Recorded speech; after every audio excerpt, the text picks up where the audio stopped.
Yes.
All right.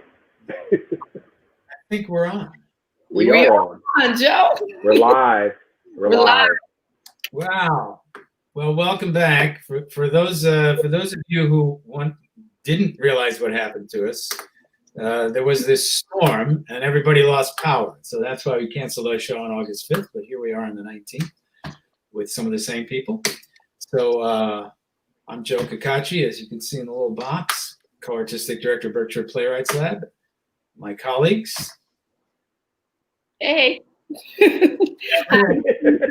I'm Felicia. I will be co-hosting with Joe. I am hailing from not the mighty Republic of Brooklyn, but I guess the mighty Republic of Harlem. And I'm so happy to be here. Yeah, Richard Dresser. I'm one of the 4 artistic directors, and I am speaking to you from Hastings-on-Hudson, New York. And I'm James Anthony Tyler, also one of the 4 artistic directors. I wish I was in Harlem, but I'm not. I live in Harlem, but I am quarantining in my hometown of North Las Vegas, Nevada. Oh. And how warm is it there? How warm is it there? Yeah, it is 111 degrees today. 111. Yes. Wow. So I'm inside in the air conditioning. Okay. Yeah. So if you've watched the show before in our debut episode, it's basically just a freewheeling conversation with our guests. And if you haven't watched the show before, it's basically just a freewheeling conversation with our guests. James and Rick have elected not to host with Felicia and me. So we all agreed. Yeah, we all agreed. No, that's not true. We didn't all agree. I happened to miss the meeting, and then I got the phone call because I wasn't on a meeting that I would have to co-host with Joe. So we didn't, I didn't really agree, but I'm here, so we're happy. And I was never asked to host. Yeah. That's what makes BPL work. Definitely. We're all simpatico. So James and Rick are going to drop off into the virtual backstage. They'll be popping up now and then and come back at the end. So see you guys later. Thank you. There they go. You and me. All right, so we're going to introduce our guests here one by one. I'll tell you up front that one of our guests, Awoye Timpo, is actually teaching a class and is going to come on probably around 6:10. So she may just sort of pop in there. But in the meantime, take it away, Felicia. Okay, so we're going to just get this little party started. And we are going to just introduce our lovely guest. We're going to start with Mr. Tom Fontana. And if you ever saw an episode, or hopefully you saw the whole season, or actually, hopefully you've seen all the seasons of Homicide and of HBO's Oz, we have Tom Fontana, who is a screenwriter as well as a television writer and producer. So yay, Tom, come on in. Now listen, Tom, I want to have applause, but everyone vetoed that, so I'm just going to clap for you. I'm going to clap for everybody because nobody wanted the applause except for me. So it didn't happen. How you doing? I'm doing well. It's great to be a part of this. I'm excited to see how it goes. Yay! So we're all excited to see how it goes. And Tom is coming to us from Manhattan, from the Village. I am. I'm on 13th Street, which is actually the border of Chelsea and the Village. Well, I like to think of it as the Village where you are. Well, there are people who do that, and there are people who say it's Chelsea. Okay. My taxes are the same no matter what you call it. That's true. All right. So Tom's from the Village in Chelsea. And Awoye is here. Oh, great. Yay. So next I want to bring on Jessica Dickey, who has an interesting career. I met her as a young actress 20 years ago, and she's worked all over the place as an actor in regional theater, every regional theater you can think of, as well as on television. But then she decided she wanted to write plays, and she wrote something called the Amish Project, which Rattlestick did, and it became this huge hit. It's gone international. And she's been writing plays ever since and has been produced at the Guthrie and various places. And I believe, if I'm correct, she'll correct me if I'm wrong, but I think the new Apple TV series, Physical, with Rose Byrne, I think Jess just joined that writing staff. So anyway, Jessica Dickey. Hi. Am I right? Thank you, Felicia. And let me also say that for Jess, it is now just after midnight because she's coming to us from the south of France. Hey! She's staying up late. Hey.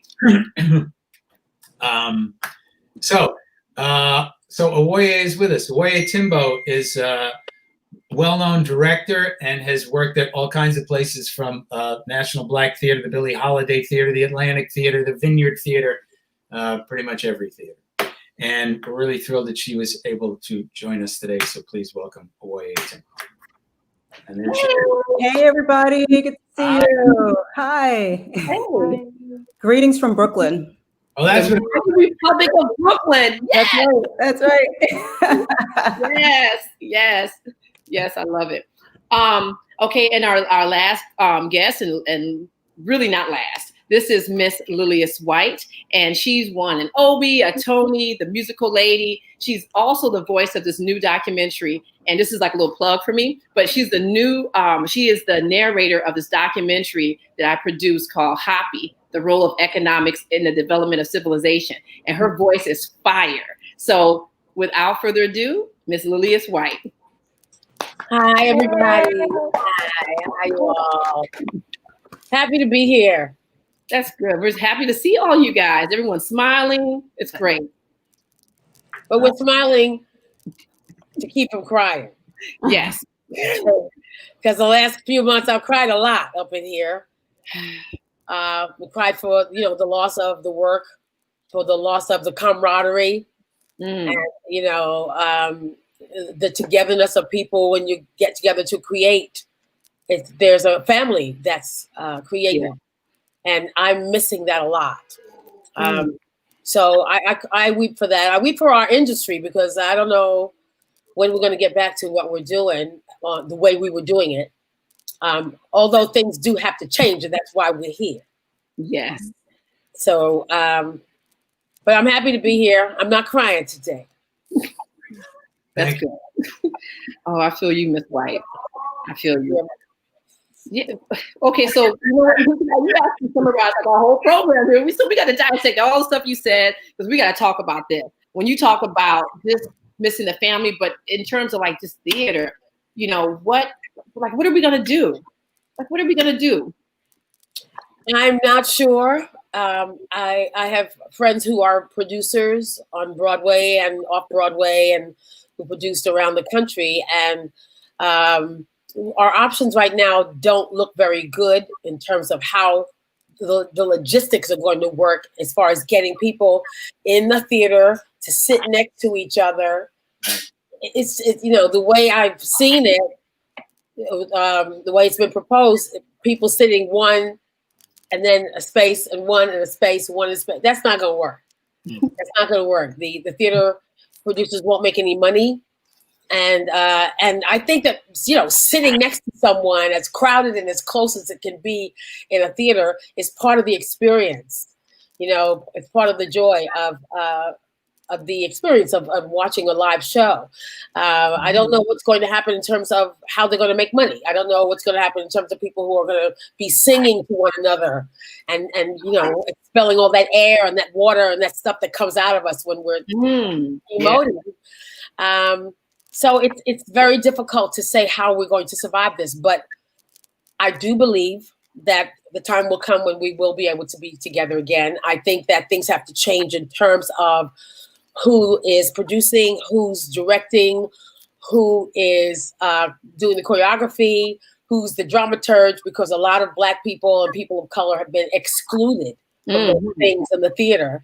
And it's time for us to be not just included, but a regular part of the scene.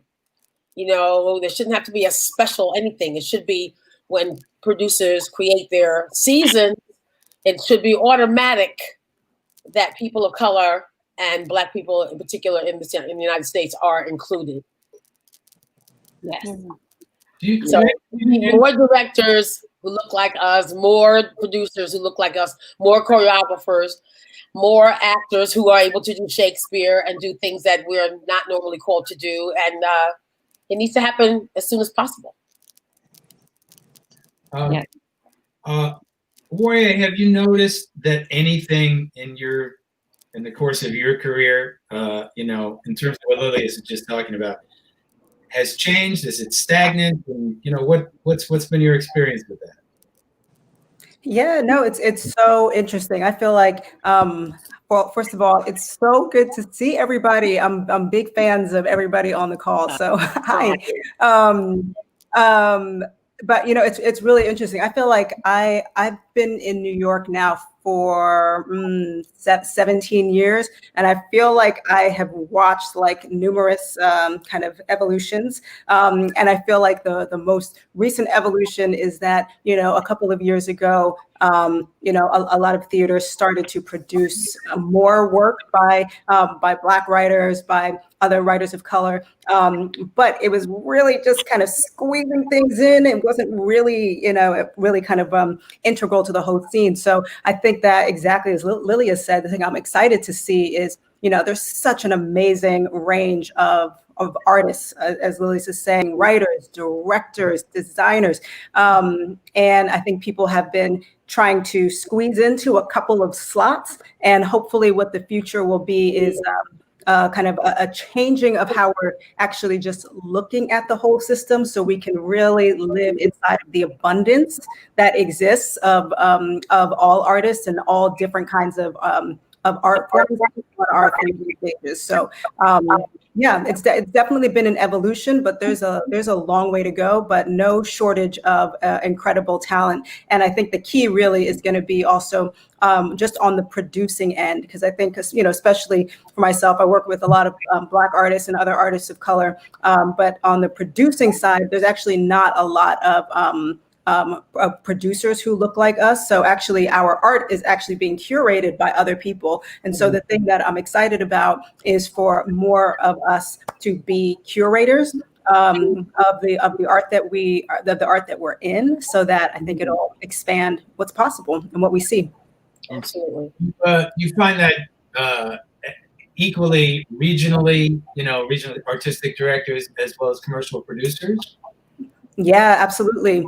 And it's so interesting the way that the system is kind of set up now. And I'm sure Jessica can also speak to this in terms of as a playwright. The New York really becomes a microcosm for the rest of the country. So the way that we produce things here, what we produce, actually then just kind of echoes and reverberates around the country. And so it really, I think part of whatever comes in the future is going to be about kind of decentralizing potentially New York in terms of what art gets created around the country. But I definitely think that's the example. The shows that are really exciting to folks in New York, those are the ones that continue to get second and third productions in places around the country. And the good thing is that it does kind of create more opportunities for other directors of color, designers of color inside of those institutions. But it takes people being so intentional about how they're both curating the work and also selecting the artists who are coming in. So I think it's a small part that echoes throughout the country.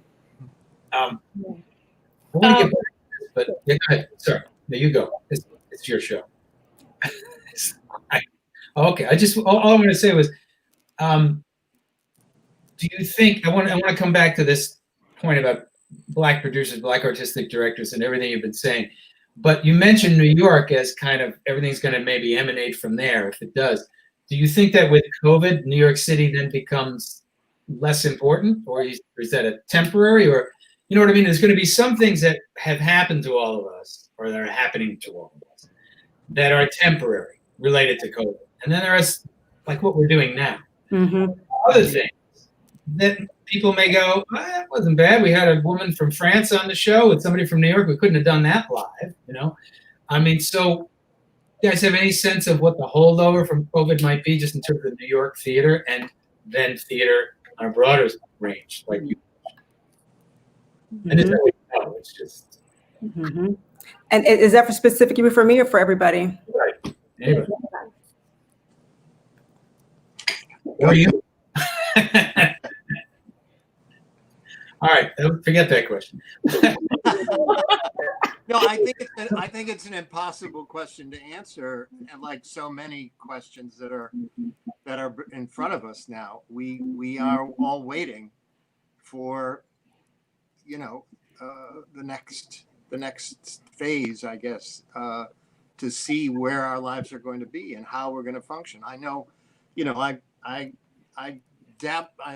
jump into the theater occasionally, but I'm, you know, work in television, and we're doing a show right now called City on a Hill for Showtime, and we are basically having to reinvent everything about how to make an episodic television show, every single element. I mean, I've been doing this 40 years, and it'll be like I've never done television before.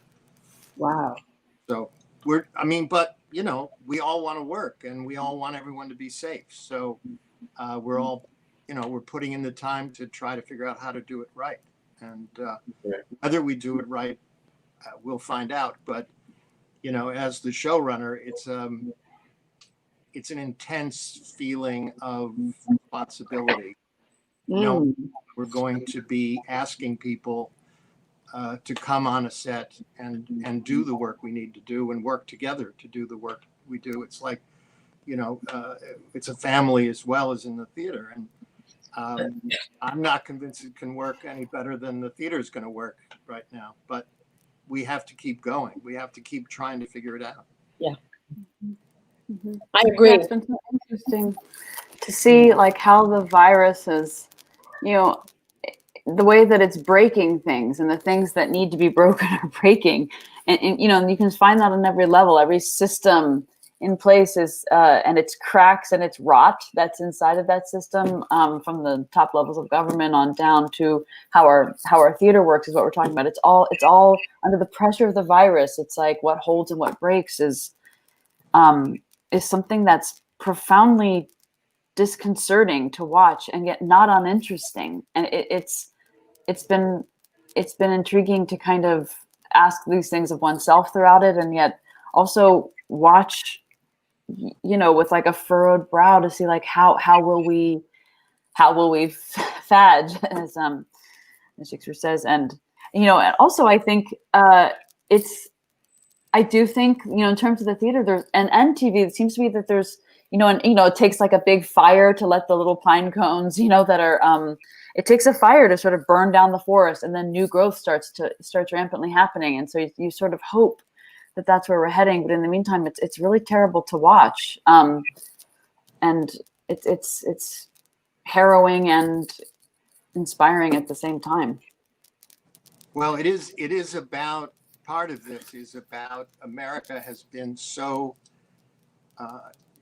overindulged. We, you know, there are lives that are filled with indulgence, and no one's going to be able to get away with that anymore. Hopefully, the main indulger won't be in office here. Please God. Right. But it's interesting you bring that up, Tom, because it's like, the White House. Oh my, everyone has a story about the White House that we probably all share. But a lot of the person that's in the White House, there's a lot of those people that are, have regular jobs. That now, with this amplification of the White House and this personality that's coming out, how are we gonna handle that in terms of, because when I'm thinking about theater and TV, the same problem is stretching of both media. So, what is it that we are prepared to do? What is it that we're prepared to let go? Just what are your thoughts about that? Yeah. Mm-hmm. Mm-hmm. Not just you, maybe everybody. Mm-hmm. James just shot me a question here from backstage. It says, in the article, Building Trust After Inclusivity Failed, Lessons from the Theater by Helen Shaw, which I know some of us have read.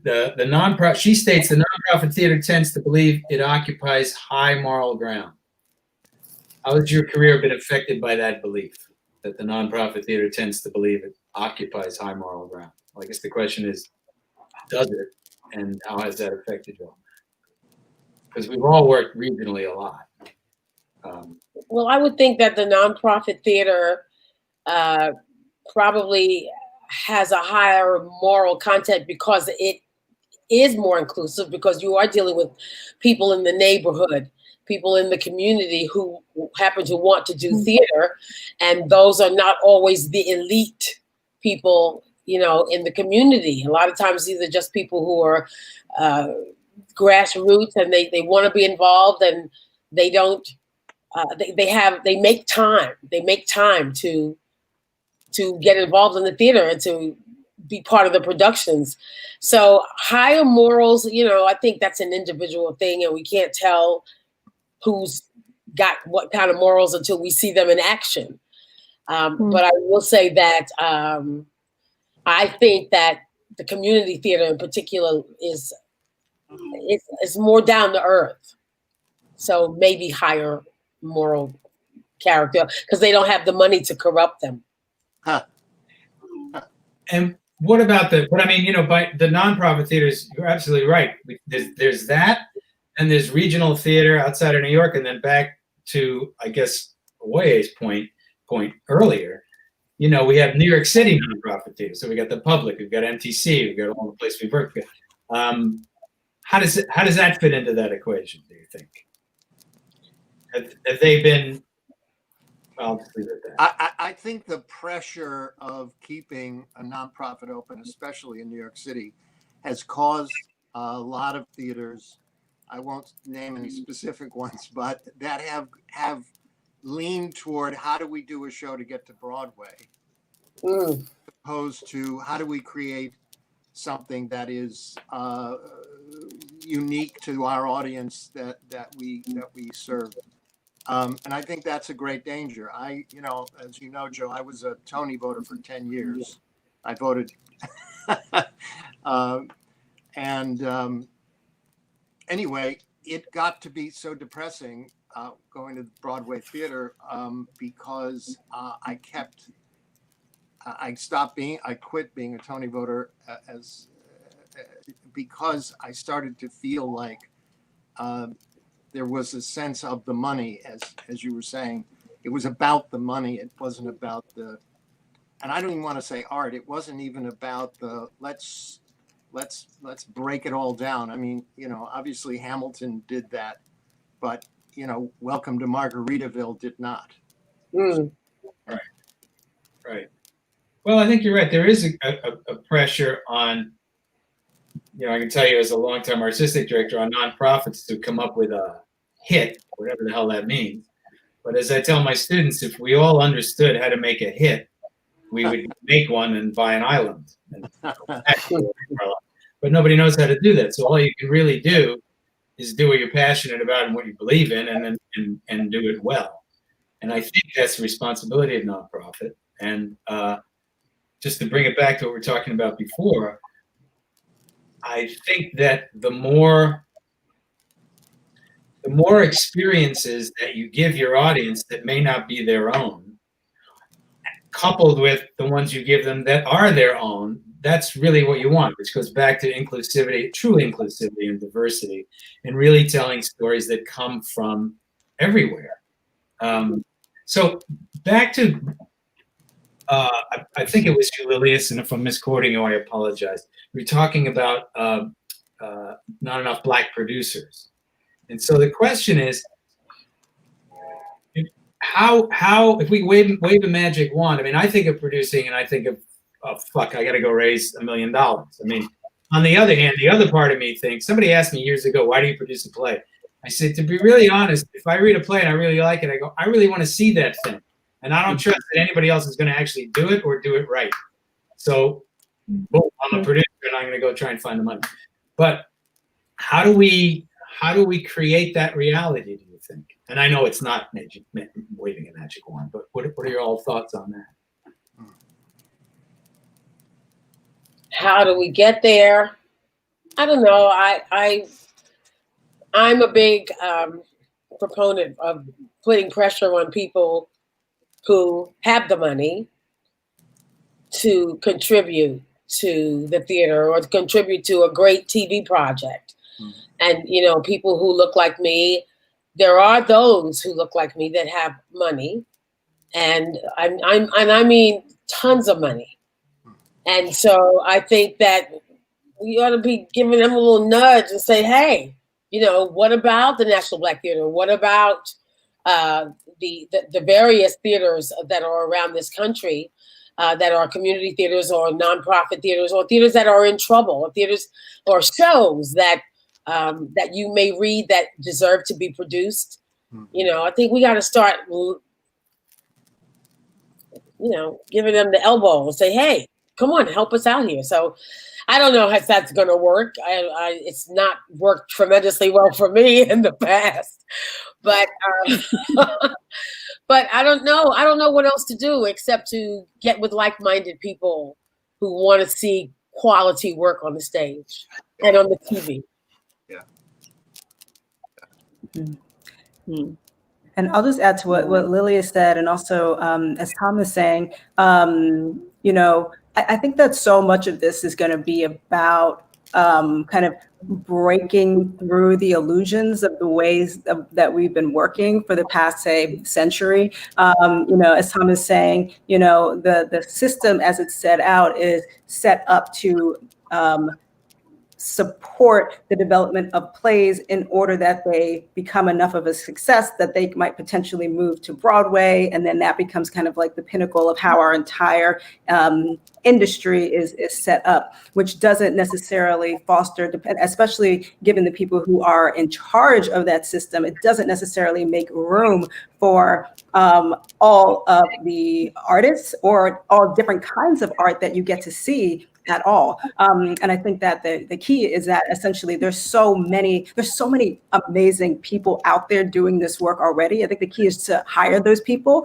and also have them work their magic. Do you know what I mean? And bring in the other artists that they know. It's literally just about opening things up, but not just seeing our American theater in this kind of tiny little lens, because there's so much to kind of take in. And, you know, to the question that Felicia was asking earlier too, it's like, it's so fascinating, this moment, because I think it's also going to require just a lot of sacrifice from people. And it's a sacrifice of comfort in a way. It's a sacrifice of giving ourselves permission to see things in a new way, exist in a new way, and having just the bravery to do that. And that feels like what this moment is about. It's about us opening our lens to the world that we actually live in, not inside of the illusions that we think that we've been living in for the past however long. And it's, you know, it just makes me go back, like look back in time. You know, it's like even when we think about the evolutions of the regional theater movement as based in kind of how the Federal Theater Project was set up. Even that system was set up to be even more inclusive than the system that we have now, but it couldn't survive because it was fighting for equality and it was fighting for racial justice. So then the system that we have now is kind of rooted in something that is imbalanced and unequal. But the people to make it equal are out there. So I think it's just hire more people to do the work. And it's not like one person has to go and for another person to come in necessarily. Just make room, make a bigger table. But I think when you're talking about that, it's like, you said the key words, the people who are hiring. And if the people who are hiring don't share these beliefs, then, that door is unfortunately shut. But, I got a question in terms of, this theater piece. There's like a couple of movements out there. We See You, what do you think about those type of movements in terms of making change? You think that they will be effective or? Well, I signed the letter for We See You. Mm-hmm. At the time, I was so pissed off about people being shot down and killed in the street. Breonna Taylor being killed in her bed, and the injustice of it and the cruelty of it. And I was so angry, and it made me think, because, I've been relatively successful in the theater, but it made me think about the times when I wanted to see other kinds of theater happening. So I'm saying all that to say that these protests that are going on, they are involving people of all ages, of all colors, of all races. And these are the children and the grandchildren of those stodgy people who are the boards of directors and the funders of theaters around this country and maybe even around the world. These are their children and their grandchildren on the street saying Black Lives Matter and asking for justice and asking for things to be changed. So I think that they're going to change. Our audiences are going to change. They're going to demand that we are accountable and that we bring to the TV and to the theaters people who reflect what America looks like right now. Yeah. You know what? I wanted to ask the panel, and this question is for everyone, because Lilius, you made a really great point about, everyone is coming together in the streets to do this protesting. But I feel like with We See You, we're not hearing everyone's voice when it comes to just our industry. So I wanted to ask, why are we not hearing from more white voices of theater makers on these issues of inequality en masse, like the movement with We See You? What do each one of you think? Why we're not seeing that? Well, we might have scared the shit out of them with that letter. I read the letter. There's no doubt in my mind that they're probably hovering together somewhere saying, what can we do? Because these points are accurate. The points in the letter are accurate. They're right on. So I don't know for sure. I do know that there are a few people that I know of who are producers who are trying to do something. But I don't know where they are. I have not heard from a lot of them. I've only heard from a few. So I don't know. But they're probably, trying to figure it out right now. And they may be waiting to blow over. Nor should it. But anyway, Jess, yeah. I've had a couple conversations with friends that run theaters, and I think that, it's funny. I think that, I guess I'm obviously parroting things that they've shared, but it's there's a sense of trying to do genuine reflection and not just performative response. Since there was such an immediate outpouring of a kind of spotlight grabbing and somehow, but skipping the genuine looking in. And so there, some of my friends that I'm close to that are really in that moment are trying to figure out, like, how do I actually do real action and real response and real progress and real change, and not just like put on the face of it and try to just dance through, because they feel a sense of that in their colleagues around them, and they're trying to. That's been a very interesting thing to hear them describe, and I don't know how they feel they're doing at that, but like that was a very complex thing to listen to. And yet, they don't want to feel like they're shirking their values and shirking their colleagues and the values that they've been standing for all along with artists of color and the inclusivity of what they're trying to do. Very interesting to hear. For me, it's more about action rather than me articulating anything. And I would like to think, if you look at my career, I've always been trying to be inclusive. And the show we're doing now, we have, you know, a lot of faces, a lot of different faces. And I mean, it's something I'm very committed to, and I do it by hiring people, hiring the best people, not, you know, and so I don't know. It's hard to be articulate about it because it's something I believe very deeply. So anyway. But isn't City on a Hill, I mean, the very story itself, isn't it based on that book? And it's about a black DA who comes to Boston, racist Boston, in the 90s and tries to affect change? I mean, Yeah. I got that right. I mean, it's fictionalized severely, but it's about a black DA from Brooklyn, of all places. Republican. Of Brooklyn, Right. who went to Boston. But it's also about the Boston Miracle, which is somehow been forgotten. You know, it was in the 90s, the early 90s.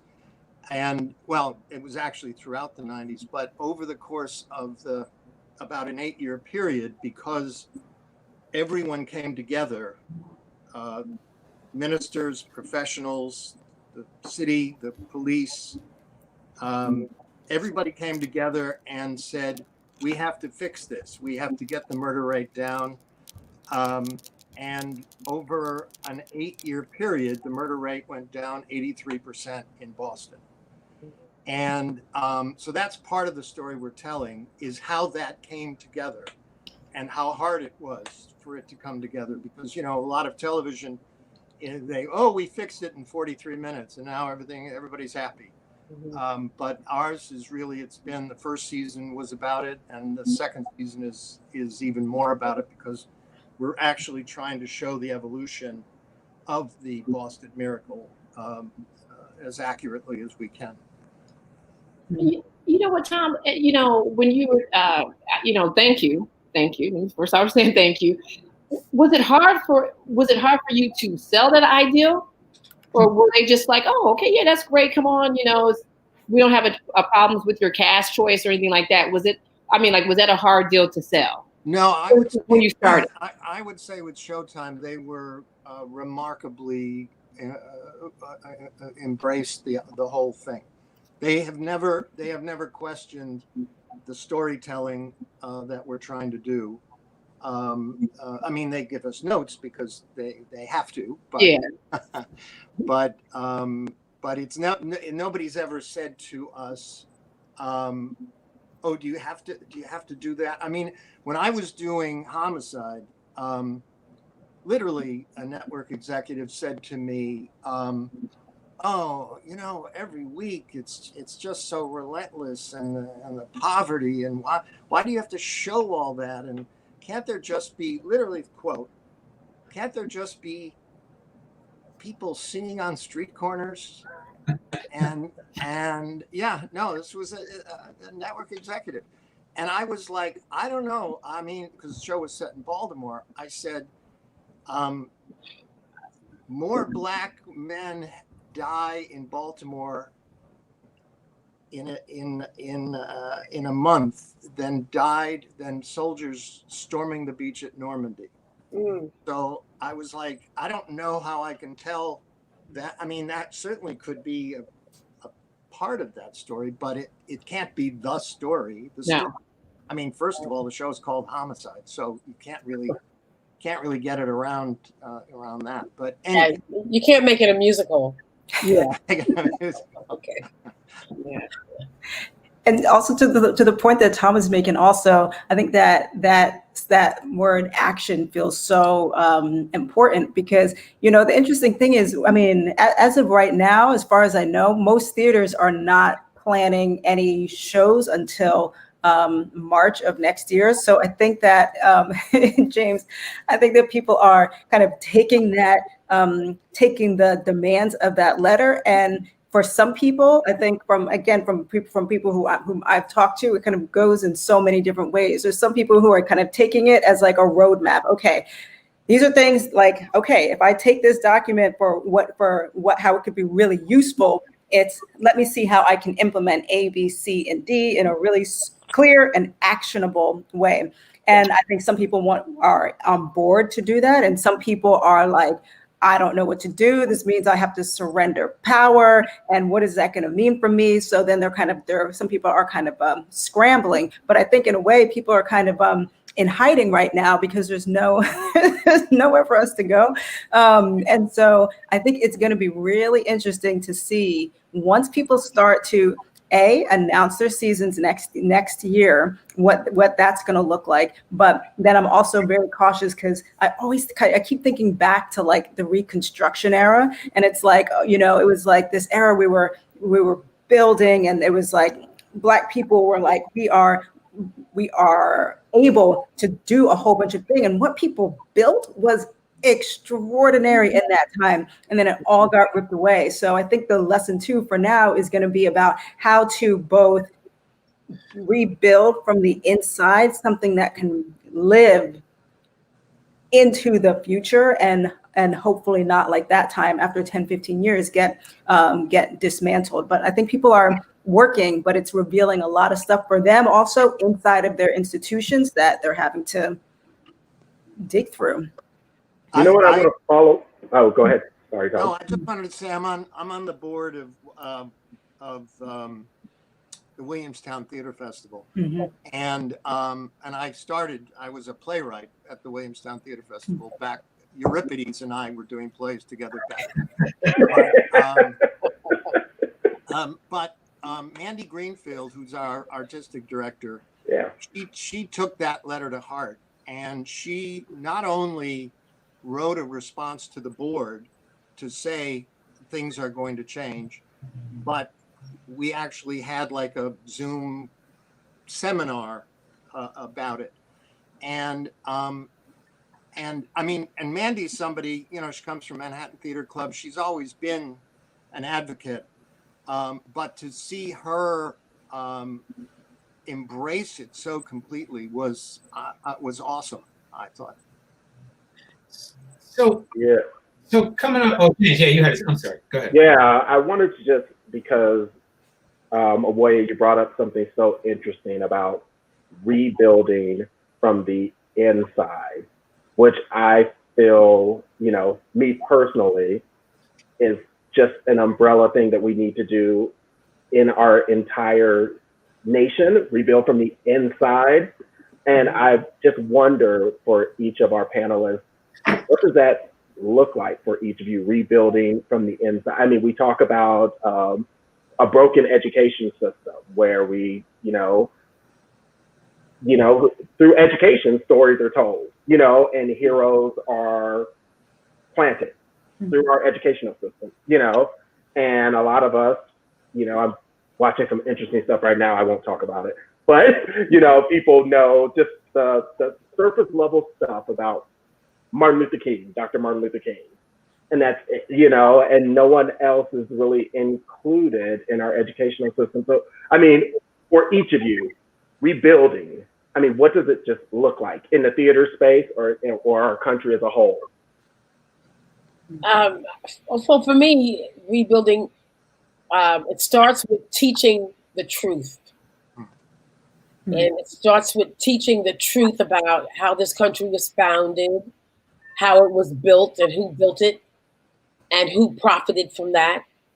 And the truth about the art of theater, the art of making a set. The truth is, when you make a set, it's math, right? You have to have these angles and those angles to make this stand up, and you want this, it's not rocket science, it's math. Theater is becoming a character.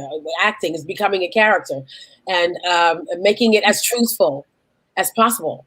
So I think that we start with the truth about everything in our society, everything in our systems, and look at the numbers. Look at the fact that there are fewer doctorate students studying medicine. Look at the fact that there are fewer high school students who are being pushed into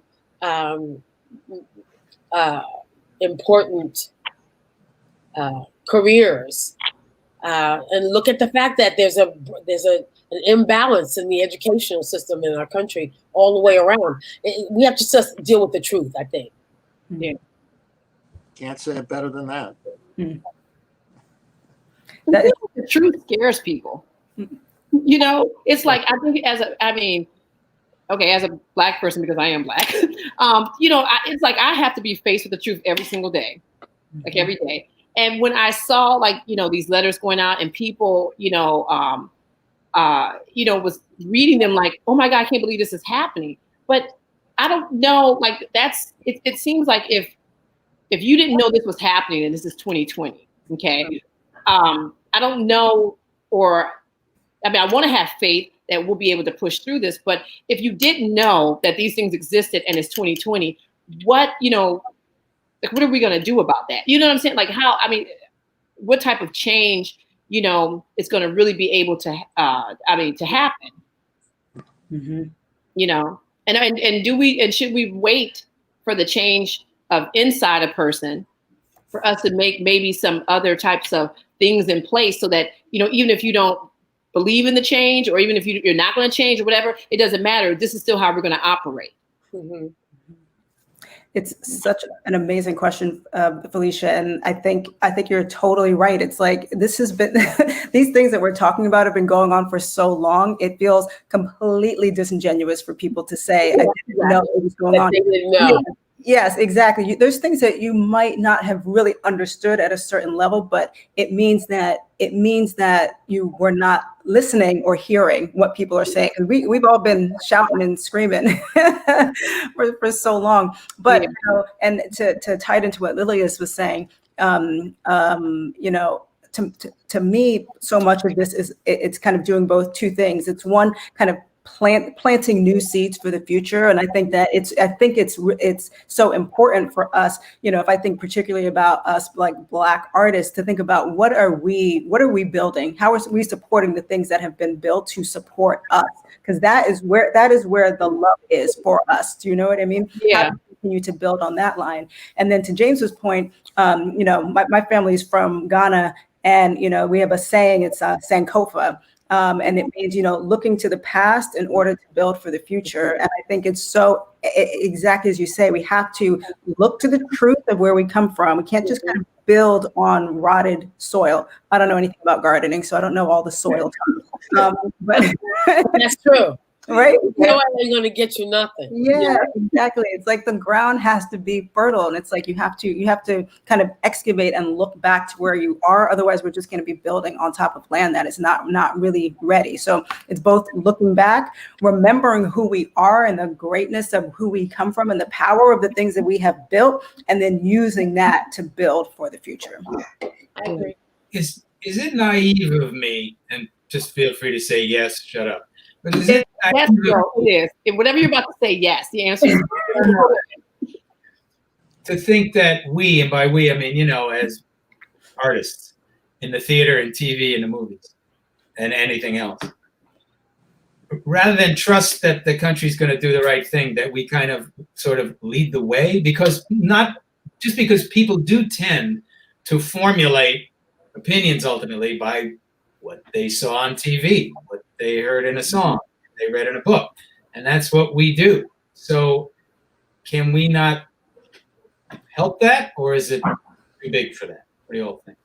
Well, I think it's our duty as artists to do as much as we can to change the narrative and to change what we're looking at, and not just homicide TV, but in all aspects of TV and theater and movies, we need to see the country reflected as it is, because the country is not black and white. I mean, I remember watching oh, what's that thing with all the girls, the house, not housewives, with all the girls who were single girls, and Sex in the City? Sex in the City.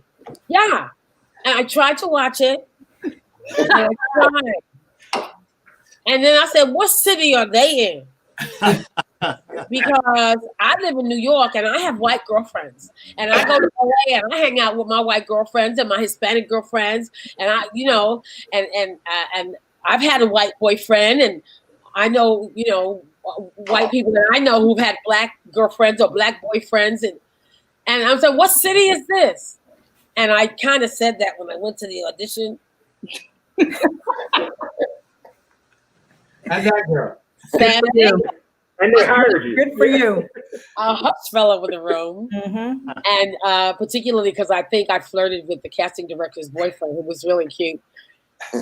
So, because I said to them, I said, I'm a girl. I want to have sex in the city. And I want a boyfriend.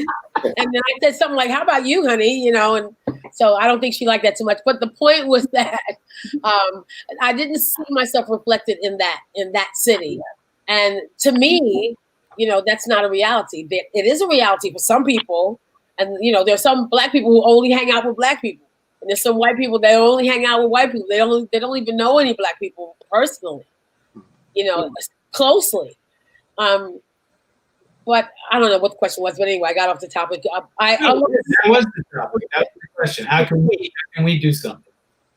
And that by not doing shows like that. You bring up a good point. It is way. What'd you say? Oh, I'm sorry. Go ahead, Joe. No, I'm done. Yeah, you bring up a good point of when you were saying, like, there's black people who only have black friends and white people who only have white friends. So what do you think about when people are creating content? Do you think black people should only create black shows? And do you think white people should only create white shows? Like, what do you think about that? Well, I think there's enough room for everybody to do everything. I really do. And, we as creators, we have to find that. I think that there are very funny stories that are with an all-white cast, and there are very funny stories with an all-black cast, and that there's room to make funny, poignant, moving stories involving all the races. And I may be, naive about that, or I might be kind of a Pollyanna, but I was just raised that way. I was raised to love all people, and that all people are they're good people and bad people, and those are the only kind of two people that are in the world. That's what my grandmother said. And she came from a system in the South where, our ancestors were brutalized and enslaved, but she still held on to that value that there are good people and bad people. And she just didn't allow me to have prejudices that way. So I think that there's enough room that if we expand our minds and if we teach our children the truth, which is that when we cut, we all bleed red. We all got feelings that can get hurt, and we all have something of value to give to the world. Yeah. That's me. In my mind, because obviously I've written a lot of characters. I only write a person, and I expect the actor to tell me where I've gone wrong with what I've written. And that's the way I've worked all these years, is that I don't pretend to know about any culture other than the one I came from, but I do know about the human spirit, and I do know the basic needs and hopes of each of us. So that's what I write. And then, like I said, you hire really good actors, and they'll make you look like you're a genius. I like that. I can fly to LA, And it's such, Joe, to your question too. I feel like we have to build. We can't wait for other. Am I echoing? A little bit. Hold on. All right, I'll try again. I feel like. I'm gonna wait because I have an echo. Okay, now you're muted. Can you hear me? Yes. Yeah. Okay. No, It's really interesting. So go ahead. It's okay. okay. I feel like we have to build. I feel like we're not in a position, maybe not ever, but certainly in this moment, to wait around for other people to do the things that we want to see. So I feel like, as Lillias said, it feels like it's our duty, and it's reminding me of the great speech that August Wilson gave. How long ago now? 20 some plus years.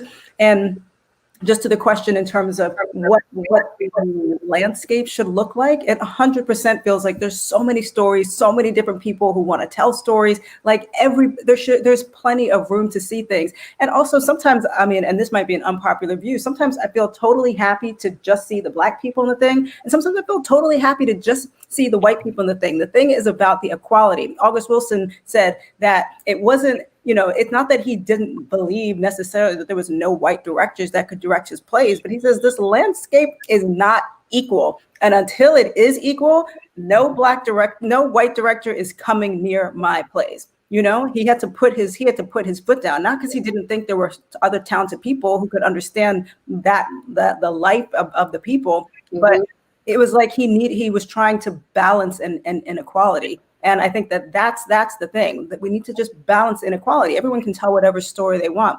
I've been watching Ozark. Someone said, watch Ozark. I'm like, there's no Black people in that show. There shouldn't be any Black people in that show. There's the one FBI officer. But other than him, you'd be like, why are you in this town? What are you doing? Like, you have to flesh out what that story is. I don't mind that there's one Black person in that show, if we have a world where we have a lot of different shows that reflect a lot of different people. Then everyone can tell your story in the way you want to tell it. But until it's equal, that's not going to fly.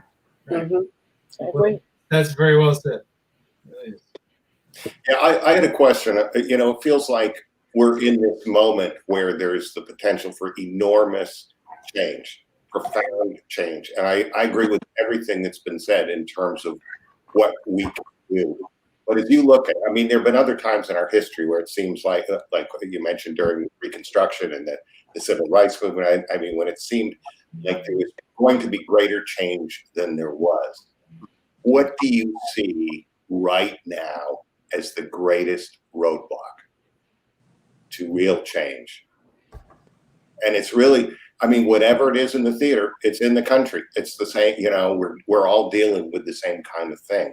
But and I think that there's a tendency right now to feel like, well, if the election goes the right way, then everything's going to change. But the fact is, this guy is there because 40% of the country backs him up, essentially, an open racist. So what is the roadblock is for us, for people who make theater? What is the big roadblock for real change? Well, I'll go first. I think my entire generation has to die. Yes, we can. I don't see any alternative. I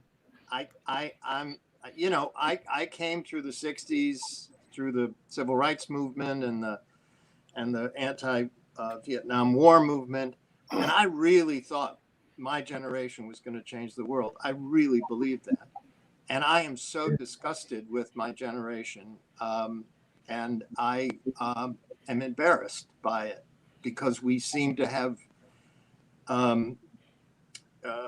embraced Amazon Prime more than we've embraced anything that we believed in back then. So I just say we should all just go to a cliff and jump off, wish everybody well, and that'll be the end of that. Okay, well, that's very forward thinking. We're following Tom. We're following the greatest generation, and I used to think, well, maybe we're not the greatest generation, but we're the pretty good generation. And then I thought, well, we're kind of the okay generation, but I don't think we're up to that. I actually agree with you that our choices now are to save our country and our earth on one hand, and on the other hand, there's 2-day free shipping. And we We opted for 2-day free shipping. I'm sorry, but that's the deal. Yeah. Well, I'm in the same generation as you. Well, you can stay. You please. Yeah, You're not the problem. because I'm not ready to run off the cliff, but I do think that fear is what is holding people back. Folks are afraid of each other. They're afraid of themselves, and those who have been taught to be hateful and prejudiced are afraid to let go of that because that's all they know. So that's why it's important to me to get a hold of these young minds and young hearts and show them that there's another way to be besides being hateful and prejudiced and afraid. I know that in the regional theater there are lots of theater runners who have board of directors who don't like the support of the Black Lives Matter movement.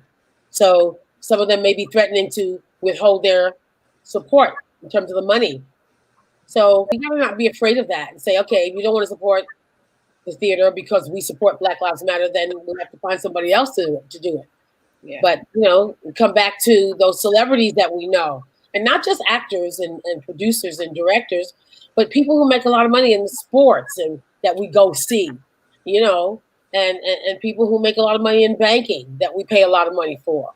We need to give them the elbow and say, hey, wake up.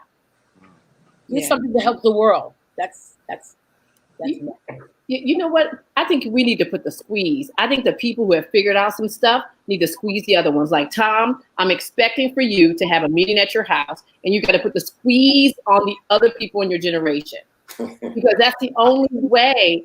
Because when we think about this, we have to be grassroots about it. And so when we see injustices that are happening, and we all see them, that we have to be willing to stand in the truth of it. And sometimes that means not having to, getting the gig, but if we keep not being complicit in it, it's not going to end. Well, the only thing I'll say is that I could get people from my generation who I know, but they all think the way I think already. So it's very tough. Expand your thinking. You got to expand your thinking, Tom. I don't know any hateful Republican. I hear you. I have banished them from my life. I don't need that energy in my life. So yes, no, you got to go undercover. I wanted to invite Jessica. I saw her unmuting herself. One of those homicide episodes, people always go undercover. I saw Jessica unmuting herself to say something, so I just wanted to. You wanted to add something? Yeah. That's very kind. I just wanted to say, it is to piggyback on Lilius, it is Pollyanna, but I want government money. I want government money towards the things that are important. It's I don't want. It's on the one hand, something that's cool about America is how we've funded in the private sector, but on the other hand, I really wish that we were better about putting government funding toward the right things and toward that public fabric, the fabric of society, so that it's not on the goodwill of so-and-so or so-and-so. It's we really actually have to institutionalize something. That's interesting about being in Europe is and they have their problems, don't believe me, but at the same time, something that's interesting is that after World War II, they were just a rubble pile. So they had to sort of institutionalize some big ideas so that the average person was taken care of. And again, that had some major holes. So I don't want to try to raise that up as some example that we should follow purely. But at the same time, where a government puts its money on behalf of its people is not a small thing. And we're very quick as Americans because we're so used to, corporate thinking running the show and making our decisions from the top. But it's I actually want government money supporting these things that are for the public good, whether that's healthcare or theater that's actually telling our stories, the real America that we're in, across the board. Yeah. Absolutely. That is a big difference. Carol, my partner Carol and I have been working on a play in London for on and off for a year and a half. And, we've raised some money in the States, but the bulk of the money came from the UK Arts Council. I mean, it's just that simple. And it's a very forward-thinking play, and it's performed in sign language, and the characters are deaf. And it's just, there's a different support system there, and also a different economic structure. Wendell was talking about that last time about, doing Death of a Salesman in London, where it's about a third of the cost of doing it on Broadway. And so there's just so many different things that I don't necessarily see our country embracing, which doesn't mean we should stop trying to push it there. But part of this problem is that it's all private funding, which private and corporate. Jesse said corporate, and that's right. And therefore, then you've got what we worry about and used to worry about more in television when it was only CBS, NBC, ABC. How many fights did we have, Tom, with standards and practices because the sponsor, blah blah blah, doesn't want you to have that scene. It goes on from there. Now with streaming and cable and streaming, that's not so much of an issue. But anyway, we promised you we'd be off by 7. So could we indulge you all for another just 5 minutes just before we wrap up? Way back in the beginning of this, what you said was talking about, when we were talking about the theater structure and the response, I guess, to the letter and various things. And I think you said people worrying about giving up power. Did you say something like that? The people in charge? And what does that mean? I mean, you're right, but in my head, running a theater with these guys, I don't know what that means. Like, what's the fear? What, giving up power, sharing power? What's the problem? I mean, what did you mean by that, and why do we think that that's like an issue? Isn't that what's going on in our country overall? Yeah. Yes, but about power and giving up. Yeah, but we're like in the fucking theater business. I know, but I don't think the theater you can totally. I'm not a panelist, but I just think you cannot separate what's going on in the country from what's going on in the theater or any other industry. I mean, when the Me Too movement started, it wasn't a surprise that, it's going on over there too. It was going on in all industries because, it was a larger societal issue, and so I think that same type of power issue is going on in the theater. There's a reason why during slavery, books, if you were caught with a book, what happened to a Black person, and it's power and it's controlling a narrative, and I think that's what's happening in theater. Yeah, I agree. And I think one of the things about the theater is there's so little money generally, that power is much more important. It's like if you're working for a nonprofit, and not the one that Tom and I are involved with, but the most vicious places in the world are nonprofits because there's no money involved, but there's control, there's power. But James, I got to say, I agree because I think this is why previous moments like this have ultimately not resulted in the change that was expected because it hits too close to home. There's a very big difference between marching in the street and actually changing what you had become, you feel you are entitled to. And you feel like you're entitled to it because you've had it your entire life.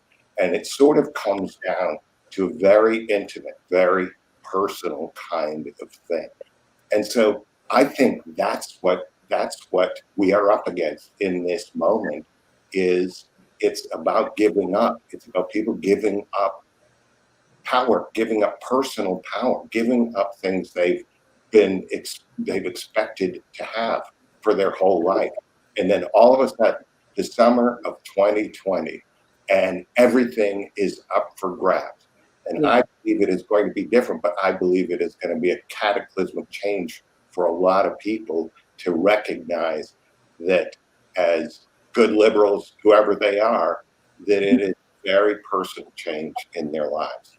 And I think that's where we are right now. To me, that's the biggest roadblock is that, and there's no easy solution to it, because it isn't about voting somebody else in. It's about kind of looking at yourself and seeing what your place in all of it is. So that's where I think we are, and I'm hopeful. I'm actually very hopeful, but I think it's going to be hard, and I think it's going to be ugly. The way change is, it's not neat. It's messy when people say, "Well, wait. I mean, I live in a really great neighborhood, and the neighborhood is going to change." I mean, that sounds like sort of an old narrative, and Donald Trump is playing that. But I think that's a reason that the civil rights movement, when it moved north, it hit a little too close to home for a lot of people who, if you ask them, they would say all the right things. So I think it's going to be a deeper, more painful, and ultimately more positive change that's going to happen now. Well, and to go back to your answer, Lilius, to my question, I do think, not to get all lofty here, but I do think we have a duty to do this. To continue, because, and it's honestly, it's silly, but it's really not. It's a lot more fun. It is fun. And I don't really know how to do anything else. That's why we're all here. So that's why we're here. That's why I'm still in it. This is theater picked me, and now I'm stuck with it. So gladly. But I'm trying to as I get older, not to be afraid of anything. Yes. And I think that's a big lesson in all of this, and for all of the people, the white people, the black people, everybody in between, is to embrace the fear and do it anyway, and be who you are, and change what you can. Right. Yeah. I think that's a great note to go out on. I really do. Thank you. So, well, listen, this has been great. This is my only regret, I'm sure it's the same regret we all have, is that we're not now going to go get a meal or a drink together. But we can do that separately. Mainly the drink. Yeah. I mean, we're actors. We can make believe we're all together. Cheers. So, let me just do this to our We're audience. not all actors. And that's true. And then what we can do also is promise that when things settle down, we can all get together in person. Yeah. And have this. Yeah. And if you guys would stay on the screen, because I would be remiss if I didn't say this also. We'll go back to our conversation about money. Everybody's suffering right now. Everybody's in pain. Nonprofit theaters are in that group as well. So to any of our subscribers, followers, new people who are discovering Berkshire Playwrights Lab and the Berkshire Museum, our partners for the first time, just please consider making any kind of a donation, because it really does matter. And we're trying to stay alive during this so that next summer we can come back strong and produce plays by some of the people on this screen, directed by some of the people on this screen, starring some of the people on this screen. So, and Amen. Yeah. so I hate to ask, but I'm asking. Please, do we have an easy way to do this? Felicia? Some little button people can click. How do they do that? Yeah, they just go to our website. They go to our website. Yeah, go to our website. Click something, or just Click send on the donate button. James's house. And anybody who's given us money has to realize that we are not a power hungry group. We make sure that we keep Joe's power in check, just make sure he's okay and over there. So we are really reflective of what's up here right now, which is really nice. So, and it's not that many, places like that in theater. This happens to be one. So we definitely want to, make sure we can keep doing this. Yeah. I would agree. I think we have to thank our guests too before we sign off. So Lillias White, Awoye Timpo, Tom Fontana, Jessica Dickey. Yeah. You all really amazing conversation. See, and this is perfect for our applause. We don't even need the claps. No, we need the claps. We need the claps. This would be perfect for the claps. You know what? Let's ask the panel. Okay, how about this? Felicia feels very strongly that when everybody gets introduced, we have a little recording of people applauding. James is entirely against that idea, as you can see. Rick and I are. Oh, no, before people get off, let's take a poll. Let's take a poll. Yeah, let's ask our panel the real important question. What do Let's be clear. you think about people? So look, all these people are like number one, like in their field. So I value their opinion a tad bit more than ours. So let's just talk. Let's start with Tom. Tom, what do you think? If you use the sound from a Manchester United football game, then yes, I would love that. Okay, Miss White. If you use the applause from the Metropolitan Opera, Oh, Yes. I'll say yes, because they go, bravo! Yes. Miss Timpo. Well, it's so interesting. I'll say it this way. I feel like there's something about, we're in a bridge point right now where we're trying to hold on to things that existed and how they existed and try to make them fit. So it feels like we're in the experimental stage, but I'm also totally fine with accepting the medium as it is. And then we move and we build from there. So no clap. Wait, no, Miss Dickey. Is that it? You're just trying to stay friends with James. Come on.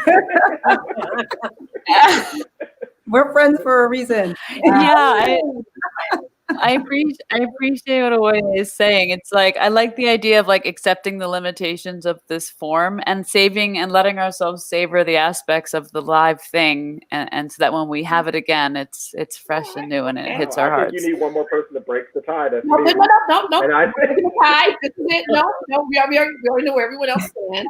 Felicia, maybe there's a new post-pandemic version. I feel like you're going to create the thing that launches us into the future. I believe it. Okay, I'm Maybe gonna just work some head on it. nodding. I'm gonna work Head on it. nodding, maybe. I'm gonna work on it because I feel like we need a little something. Maybe we can get Miss White to sing like a theme song. There you go. And Okay, well, okay, we will see. We'll see. I'm not opposed to it. That would be great. oh gosh, I love it. All right, well, thank you guys. Thanks for inviting Thank me. you. Thank you. Everybody stay well. Thank you so much, all. Stay well, Stay too. safe. Bye. All right, peace. Bye.